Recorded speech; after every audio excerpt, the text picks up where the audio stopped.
after the event. He said he signed he signed the kid to Mm-hmm. a contract with Matchroom, which I think is great, good for him. Mm-hmm. But like every time promoters, this is just me. Every time promoters speak, I'm always kind of like, okay, what's the underlying message? What's this guy trying to accomplish here, right? Because he starts talking about fighter pay in Australia, how it's horrible, and he brought that to light, and which also, I mean, I'm never against more fighter pay, right? So I'm not going to be the guy that like, why are you talking about that? But then he used it to start throwing shots at No Limit, right? Like, which I'm not sure what that had to do with No Limit, but he used it like, oh, come on, they're charging $80 for Thurman versus Jarvis. How's the sport going to grow in popularity? That's why the pay isn't getting better here, and I want to bring better pay to Australia.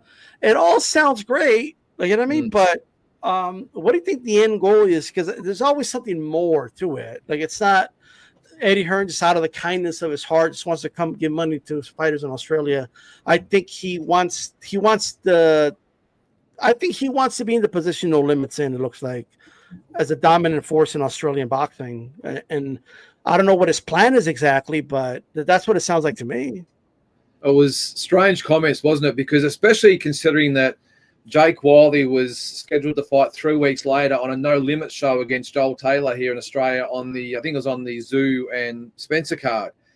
And Eddie Hearn has rung No Limit, so Matt Rose from No Limit, and had to ask for Wiley to be released from that fight or that show so he could fight Kambosos. So it was really weird that Matt Rose's or the Rose brothers have given him the favor by releasing Jake Wilder to be able to fight and save the show. And then after the event at the press conference comes out with those comments, it was really, really weird. And you're right, there's got to be some sort of hidden meaning or something in there, because he sort of brought it up without any prompting from anyone. And it was obviously directed right at No Limit, because No Limit obviously rule boxing in this country. Although Tasman fighters, in conjunction with Eddie Hearn, they've obviously got Joe Pataya and Justice Hunia and others at the moment, so they're probably in the shadows. But it was a really interesting comment, and a comment from nowhere that just would have gave a little bit of a jab to the No Limit boys. So I don't think Eddie's probably going to get any favors from No Limit next time. And you're right, though. I think he does. And why wouldn't he? Eddie's a winner. So why wouldn't he want to go to a country like Australia and take over? That's the way these guys roll. But yeah, as I said, I doubt he's going to get any favors from No Limit going forward, who wouldn't have taken kindly to that. And look, the thing with promotions as well, I have these discussions all the time with guys on my channel. We're paying $70 or $80 for pay-per-views. What they don't realize is that to put these big fights on, we're only a small country. We need that money to be able to fund the Tim Tszyu fights, because if we don't charge $70, well, there's no show. It's not like you guys over there can get away with it. And because I think the big argument here, we only pay $30 or $40 for a fight from the States, and we pay $70 to $80 for a local show. But people just don't understand the way promotions work, unfortunately. But we'll see what Eddie has to do over here anyway. Whether he does try and take No Limit on will be interesting. Well, I mean, I guess for my thing is,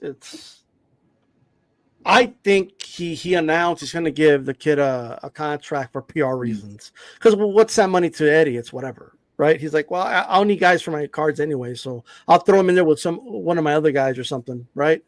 Or use them for another Australian card, or like whatever. It's whatever to Eddie, but like, I still remember when he released. I mean, it's not like when Jarvis got knocked out, he dumped him to the curb like nothing. He did. Like, why didn't he say, "Oh, Jarvis, hey, he stepped up. He put his own on the line. I'm gonna sign a kid to it instead, because I care so much about Australian boxers and I want to pay them." He threw him away.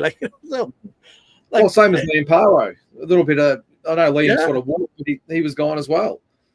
Yeah, Paro's gone. Like, you know what I mean? And you want to do all this. Like, it's just, the timing is just strange to me, because. So let me get this straight. Paro goes to Puerto Rico, pulls off a big upset in a very impressive win against Matias. And you don't bring him back. You don't have the new champion come to Australia. You have a fight in Puerto Rico against an American. Like something was off right there with me, right?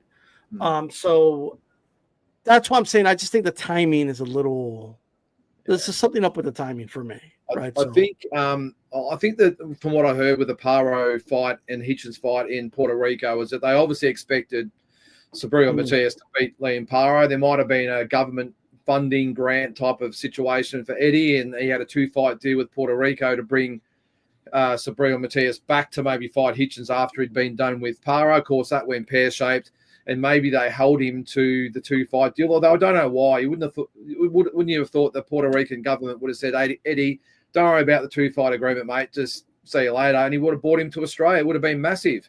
And maybe that could be another reason why Liam Paro did leave Eddie Hearn. Now, I do agree with the move with Liam Paro from Matchroom to No Limit. And the reason why, I know Matchroom are the bigger promoters, but you said it yourself before, they just feed them out there, and once they're done, they discard them. And I think with Liam, with Matchroom, I think the only way forward for Liam, Liam's just another fighter of the Matchroom stable. So Eddie would have just put in there with the next biggest name, got the biggest draw out of him he could. And then when he was finished, he'd throw him over the shoulder and move on. At least here in Australia, No Limit, he'll be headlining pay-per-views. They'll be bringing in the right opponents for him to build him back up. So it's a good move. Maybe the money won't be as big, but I think Liam's maybe looking at the bigger picture as well and thinking, well, here in Australia, nobody knows who he is.